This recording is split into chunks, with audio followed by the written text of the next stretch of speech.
Assalamualaikum warahmatullahi wabarakatuh. Perkenalkan, nama saya Nabila Eka Putri dari kelas 12 IPS 2. Di sini saya akan menjelaskan tentang perkembangan iptek dalam era globalisasi. Lalu saya akan membahas pengertian, manfaat, ciri-ciri, dampak positif dan negatifnya. Yang pertama, pengertian. Iptek sebagai singkatan dari ilmu pengetahuan dan teknologi. Iptek juga sebagai ilmu yang mempelajari mengenai perkembangan teknologi berdasarkan kepada pengetahuan. Ilmu pengetahuan dan teknologi juga berjalan secara beriringan untuk membangun sebuah kemajuan dalam perkembangan global. Dengan kata lain, perkembangan iptek akan selalu mengikuti perkembangan zaman. Jadi, ilmu pengetahuan dan teknologi atau biasa disingkat menjadi iptek adalah suatu ilmu pengetahuan tentang teknologi yang dapat memudahkan seseorang dalam menjalani aktivitasnya. Selanjutnya adalah ciri-ciri. Yang pertama, empiris. Ciri iptek ini kemudian diperoleh melalui suatu proses pengamatan, penelitian, dan percobaan terlebih dahulu. Dari proses panjang inilah kemudian akan dilahirkan suatu pengetahuan. Yang kedua, radikal. Maksud dari radikal sendiri bukanlah mengenai kebebasan tanpa aturan, tetapi lebih berfokus kepada upaya dalam menguraikan hingga ke akar persoalan dan lebih menekankan kepada esensinya. Yang ketiga, sistematis. Dikatakan sistematis karena ilmunya yang telah ditemukan kebenarannya perlu disebarluaskan. Karena tidak semua orang awam kemudian memahami maksud dari penelitian ataupun penemu ilmu pengetahuan tersebut. Jadi, dari segi penyampaian juga, penyebarluasan ilmu pengetahuan kemudian harus disusun secara sistematis. Tujuannya adalah agar masyarakat dapat menangkap dan lebih mudah memahami saat mudah dipahami, setidaknya orang kemudian akan dapat mempraktikkan ilmu tersebut dalam kehidupan sehari-hari. Yang keempat, objektif. Sifat ilmu pengetahuan haruslah objektif. Maksud objektif ini adalah tidak memihak. Adapun manfaat sifat objektif adalah menghilangkan prasangka serta penilaian negatif orang lain. Yang kelima, analitis. Ilmu pengetahuan ini kemudian dibuat secara analitis, di mana disampaikan secara terperinci, kritis, dan menyeluruh. Jadi tidak ada yang kemudian membeda-bedakan persoalan ataupun perannya. Yang kedua ada manfaat. Manfaat pertama yaitu mempermudah seseorang dalam mendapatkan berbagai hal.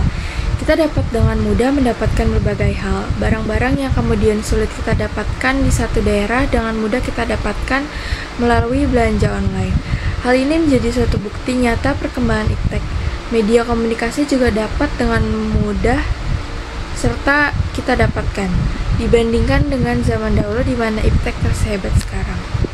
Yang kedua, membantu suatu penyelesaian permasalahan manusia. Umumnya, setiap manusia kemudian memiliki masalah yang sama, yaitu mengenai bagaimana pemenuhan kebutuhannya. Kemajuan iptek juga turut menjawab semuanya.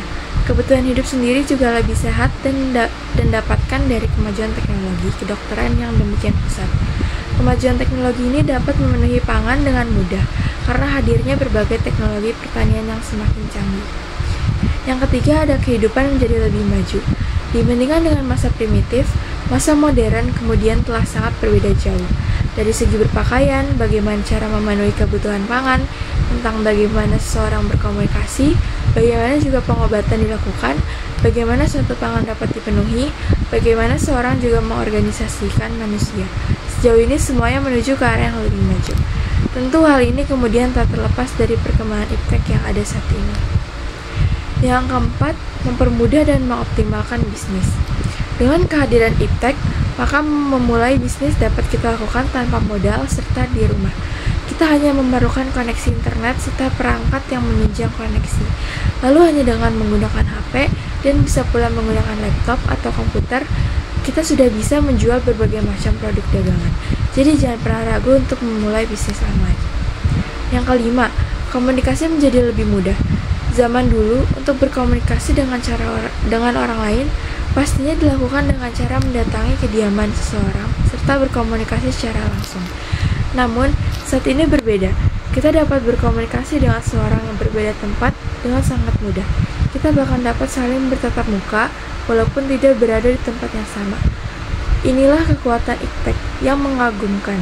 Dengan begitu, hubungan antara individu yang satu dengan yang lainnya bisa tetap terjaga. Nah, yang terakhir adalah dampak. dampak dari iptek ada positif dan negatif. Dampak positif iptek adalah diantaranya dapat meringankan berbagai masalah yang tengah dihadapi oleh manusia. Yang kedua, dapat membuat segala sesuatunya menjadi lebih mudah serta cepat. Yang ketiga, dapat mengurangi pemakaian pada bahan-bahan alami yang semakin kesini semakin langka. Yang terakhir, iptek juga akan membawa manusia ke arah yang lebih maju dan modern. Lalu ada dampak negatifnya, yaitu dapat merusak moral, di mana internet dapat menjadi media iptek yang turut mempengaruhi moral dari seseorang, seperti misalnya pada konten yang berbau negatif dan yang lain sebagainya. Yang kedua, perkembangan iptek yang kian pesat dan banyak dimanfaatkan. Namun di samping itu banyak sekali polusi pencemaran yang dihasilkan dari perkembangan iptek itu sendiri. Yang ketiga, dapat membuat orang menjadi semakin malas, karena iptek juga memiliki tujuan untuk mempermudah serta memanjakan manusia. Itu saja yang bisa dapat saya sampaikan. Bila ada kesalahan mohon dimaafkan. Wassalamualaikum warahmatullahi wabarakatuh.